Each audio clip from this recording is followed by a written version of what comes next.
আমার ভিডিও করা কমপ্লিট। এখন ভিডিও করে নিলাম। আর উপরে রয়েছে অনেকগুলো জামা কাপড়।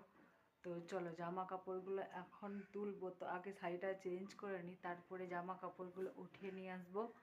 আর অনেক কাজ রয়েছে, তো ছোট্ট ছোট্ট করে ব্লগ করব, তার সাথে সাথে জয়েন করব আর তোমাদেরকে দেখাবো যে সারাদিন কত কাজ করি।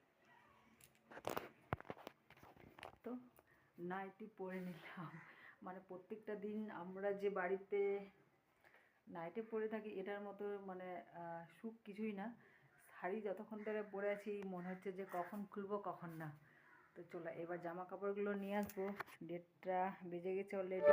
কিছুক্ষণ পরে যাব আমার মেয়েকে আনতে। তো একবারে গুছিয়ে নিয়ে চলে আসি উপর থেকে। এইগুলো তুলি, তার সাথে সাথে গুছিয়ে নিয়ে চলে আসি, একবারে রেখে দিই, কাজটা কমপ্লিট। আর এখন খাবো একটুখানি ভাত, কারণ খিদে লেগে গেছে। সকাল থেকে অনেক কাজ করছি, খাওয়ার টাইম পাই না। ভিডিও ছিল না, কয়েকটা ভিডিও বানালাম, ভিডিও দিতে পারছি না, মানে ছিল না তার জন্য। তো চলো এখন খাওয়া দাওয়া করে নিই আর তারপরে যাব আমি আমার মেয়েকে আনতে।